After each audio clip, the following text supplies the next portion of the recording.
नमस्कार। उत्तराखंड समाचार में आपका स्वागत है। मैं कनक बिष्ट। सबसे पहले मुख्य समाचार। उत्तरकाशी जिले के गंगनानी में गुजरात के यात्रियों की बस खाई में गिरी। 6 की मृत्यु, 27 घायल निकाले गए। मौके पर रेस्क्यू ऑपरेशन जारी। गंगोत्री से लौट रहे थे सभी यात्री।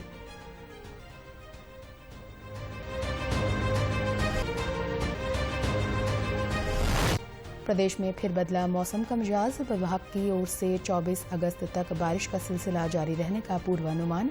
26 से आएगी वर्षा में कमी।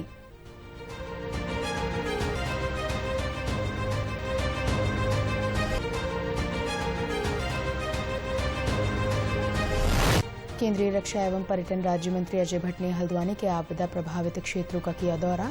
प्रभावितों से बात कर जानी समस्या।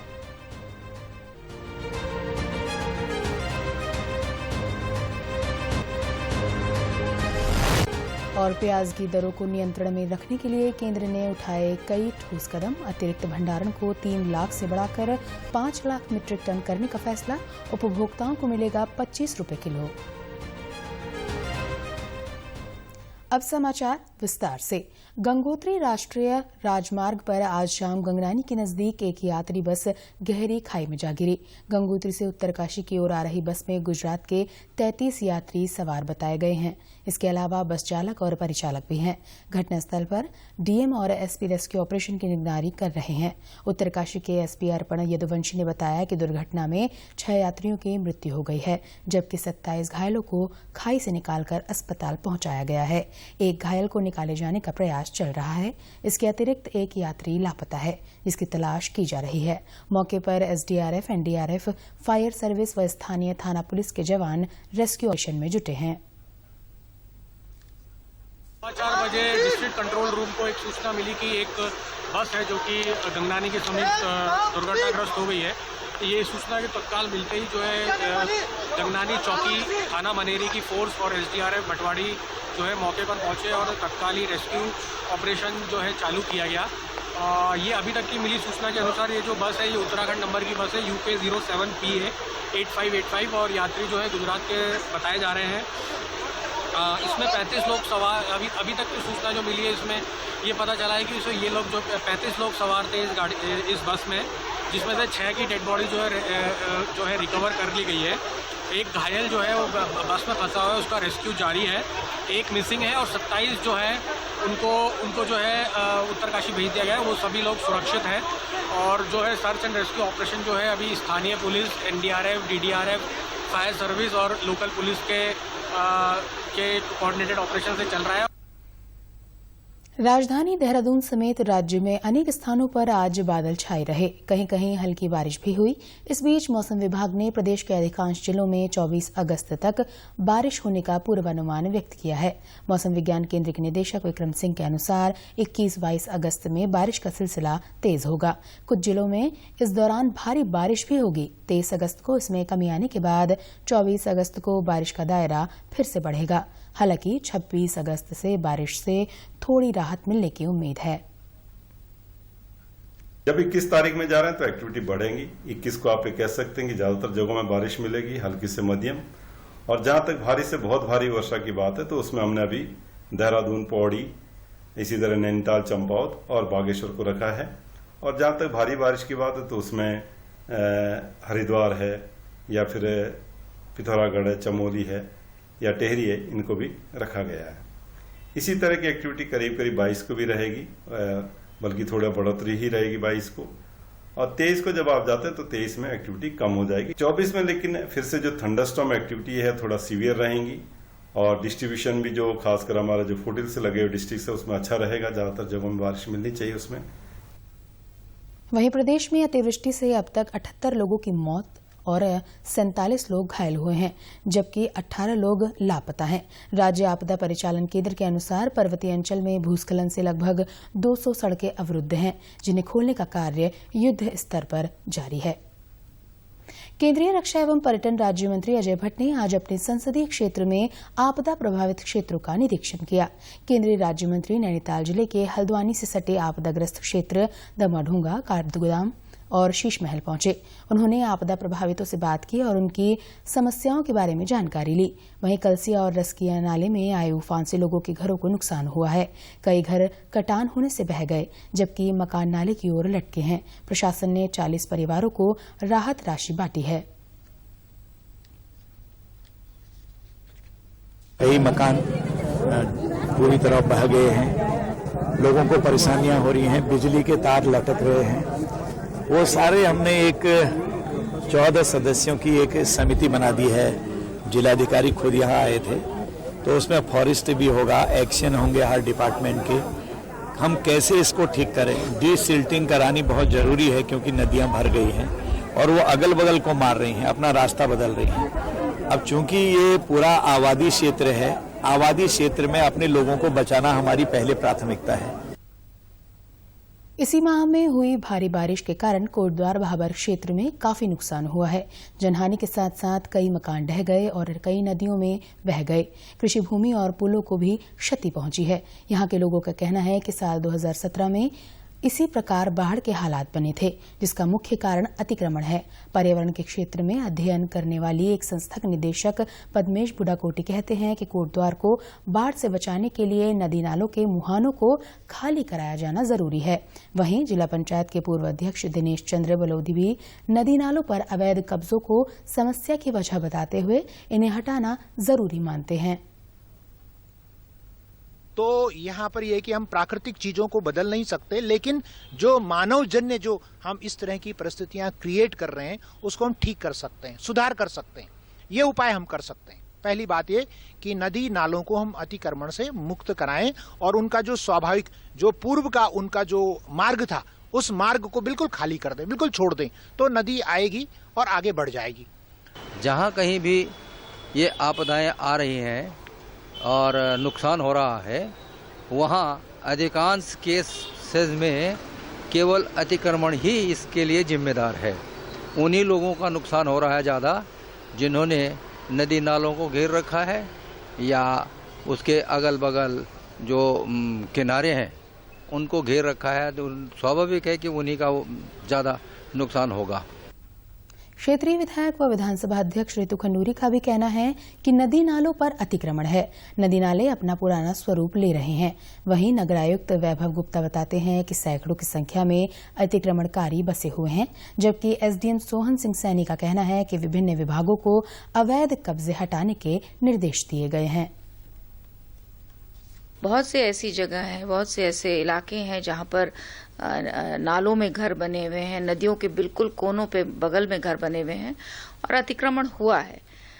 इसमें अब हम आगे क्या कर सकते हैं, किस तरह से कार्रवाई हो सकती है, क्योंकि हम ये भी जानते हैं कि जो इनक्रोच्ड लैंड है वो कहीं ना कहीं उसमें गरीब व्यक्ति रहता है, लेकिन कष्ट बहुत होता है, दिक्कत बहुत होती है और धीरे धीरे नदियां वापस अपने स्वरूप पर आ रही हैं, नाले अपने स्वरूप पर आ रहे हैं और ज़्यादा बढ़कर आ रहे हैं। तो इसलिए बहुत आवश्यक है कि हम इंक्रोचमेंट को देखें। नाले हैं, उन पर नदियों पर लोगों का अतिक्रमण है। कुछ जगह तो बिल्कुल पुल के पास ही अतिक्रमण है। उसमें पहले से कई बार कार्रवाई हुई है, नगर पालिका के टाइम से भी नोटिस भी गए हुए हैं। उसमें कुछ लोगों ने हटा भी दिया था, कुछ लोगों का नहीं हटा है। अब उनको पुनः जिनका चिन्हित करके उनके खिलाफ कार्रवाई की जाएगी और कुछ लोगों को तहसील प्रशासन की तरफ से भी नोटिस गए हुए हैं। तो अब ये पूरा जो क्योंकि नदियों के पास वाला क्षेत्र है, अब उसका चिन्हीकरण एक संयुक्त टीम बनाकर फिर हमारे द्वारा भी उसमें नोटिस दिया जाएगा और फिर जो भी उनकी सुनवाई करके नियमानुसार अतिक्रमण हटाने की कार्रवाई की जाएगी। कुल अपने रेवेन्यू डिपार्टमेंट्स को भी, अपने चाहे सिंचाई विभाग है चाहे पीडब्ल्यूडी है, हमने सबको निर्देशित कर दिया है कि यदि उनकी जमीन पे भी कोई अवैध काबिज होता है तो वो हमें तत्काल जो है पुलिस और प्रशासन को तत्काल जो है इसकी सूचना उपलब्ध कराएंगे और हम उसे तत्काल जो है हटाएंगे। कहीं भी इस तरह का अवैध कब्जा नहीं होने देंगे। सरकार ने इस वर्ष प्याज की बम्पर खरीद करते हुए इसका अतिरिक्त भंडार 3 लाख मीट्रिक टन से बढ़ाकर 5 लाख मीट्रिक टन करने का फैसला किया है। उपभोक्ता मामलों के विभाग ने राष्ट्रीय सहकारिता उपभोक्ता महासंघ एनसीसीएफ और राष्ट्रीय कृषि सहकारी विपणन संघ नेफेड से 1-1 लाख मीट्रिक टन अतिरिक्त प्याज खरीदने को कहा है, ताकि ज्यादा खपत वाले क्षेत्रों में इनकी आपूर्ति की जा सके। उपभोक्ता मामले, खाद्य और सार्वजनिक वितरण मंत्रालय ने कहा है कि अतिरिक्त भंडार से प्याज की आपूर्ति उन राज्यों और केंद्र शासित प्रदेशों को शुरू कर दी गई है जहां के बाजारों में इसकी खुदरा कीमतें अखिल भारतीय औसत से ऊपर या पिछले महीने की तुलना में काफी अधिक है। मंत्रालय के अनुसार अब तक लगभग 1400 मीट्रिक टन प्याज जारी किया जा चुका है। इसके अलावा कल से खुदरा दुकानों और एनसीसीएफ की मोबाइल वैन के माध्यम से उपभोक्ताओं को 25 रुपए प्रति किलोग्राम की रियायती दर पर भी प्याज उपलब्ध कराया जा रहा है। आने वाले समय में कुछ अन्य एजेंसियों और ई कॉमर्स प्लेटफॉर्मों के जरिए भी प्याज की खुदरा बिक्री की जाएगी। मंत्रालय ने कहा है कि घरेलू बाजार में प्याज की उपलब्धता बढ़ाने और इसकी बढ़ती कीमतों को नियंत्रित करने के लिए इसके निर्यात पर 40% शुल्क लगा दिया गया है। जिला विधिक सेवा प्राधिकरण अल्मोड़ा की ओर से आज राजकीय इंटर कॉलेज खिरखेत रानीखेत में बहुउद्देशीय विधिक जागरूकता शिविर का आयोजन किया गया। शिविर में राज्य विधिक सेवा प्राधिकरण के अध्यक्ष न्यायमूर्ति मनोज तिवारी ने राष्ट्रीय, राज्य व जिला विधिक सेवा प्राधिकरणों के बारे में लोगों को जानकारी दी। शिविर में विभिन्न विभागों की ओर से 40 स्टॉल लगाकर लोगों को विभिन्न सरकारी योजनाओं से लाभान्वित किया गया। कृषि विभाग के माध्यम से 2 लाभार्थियों को 80% अनुदान पर फार्म मशीनरी उपलब्ध कराई गई। शिविर में सामाजिक संस्थाओं ने नेत्र जांच की और सहायक उपकरण भी वितरित किए। चमोली में कर्णप्रयाग बरसैण मार्ग पर आदि बद्री के समीप स्थित चांदपुर गढ़ी अपने ऐतिहासिक महत्व के चलते पर्यटकों और इतिहास के जिज्ञासुओं के लिए आकर्षण का केंद्र बनी है। कभी गढ़वाल राज्य की राजधानी रही चांदपुर गढ़ी उपेक्षा के कारण खंडहर में तब्दील हो गई थी, लेकिन वर्ष 2004 में भारतीय पुरातत्व सर्वेक्षण विभाग ने चांदपुर गढ़ी का उत्खनन और इसे चरणबद्ध ढंग से सजाने संवारने का काम शुरू किया है। यही कारण है कि आज ये स्थानीय ही नहीं, देशी विदेशी पर्यटकों को भी अपनी ओर खींच रही हैं। यहाँ रोजाना काफी पर्यटक व अन्य लोग आते हैं। चांदपुर गढ़ी हमारे जनपद की एक प्राचीन धरोहर है, जिसको पुरातत्व विभाग ने काफी इसमें मरम्मत कार्य और इसको अच्छा सौंदर्यीकरण इसका कर लिया गया। तो आजकल चांदपुर गढ़ी में अच्छे टूरिस्ट जा रहे हैं, काफी संख्या में टूरिस्ट वहाँ पे विजिट कर रहे हैं। चांदपुर गढ़ी आकर इतिहास के बारे में जानकारी हासिल करने वालों में कई स्कूल कॉलेजों के छात्र छात्राएं भी शामिल हैं। वो यहाँ आकर काफी उत्साहित नजर आते हैं। आके काफी अच्छा लगा। चांदपुर गढ़ी में आके राजा कनकपाल के बारे में जानने को मिला। जो चांदपुर गढ़ी को राजधानी बनाने का श्रेय कनकपाल को ही जाता है, राजा कनकपाल को ही जाता है। राजकीय डिग्री कॉलेज नंदासैन से आए हूँ। यहाँ पे मतलब ये चांदपुर गढ़ी में मतलब कि हमें इतिहास, राजा कनकपाल का इतिहास देखने को मिला है, मतलब पढ़ने को भी मिला है। यहाँ पे जो कि यहाँ पे खुद लिखा भी है, इधर माता जी की मूर्ति भी है। मतलब हमें बहुत अच्छा लगा यहाँ आके। चांदपुर से पूरे गढ़वाल का राज चलता रहा। बाहरी आक्रमणों से परेशान होकर 1512 में राजा अजयपाल ने राजधानी चांदपुर से देवलगढ़ और 1517 में देवलगढ़ से श्रीनगर शिफ्ट कर दी। 1816 में राजा सुदर्शन शाह श्रीनगर से राजधानी टिहरी ले गए। इतिहासकार डॉक्टर यशवंत सिंह कटोच का कहना है कि वर्ष 2004 में किए गए उत्खनन में यहाँ मूर्तियां, सिक्के, 12 आवासीय कक्ष, सैनिकों के कक्ष, सुरंगें, मिट्टी के पाइप, पानी जाने की गूल, रास्ते, 4 दीवारी आदि मिले हैं। महाराजाओं की आदि राजधानी चांदपुर गढ़ थी, लेकिन अजयपाल के वहां आने से पहले चांदपुर गढ़ राजधानी नहीं थी। उससे ऊंचाई पर कनकपाल का गढ़ उसको कहते हैं, उस पर उनकी राजधानी थी। लेकिन वहां दूर होने की वजह से उन लोग वहां काफी अरसे तक नहीं रह सके और थोड़ी से 2-4 वर्षों के बाद वहां से चांदपुर गढ़ में आ गए।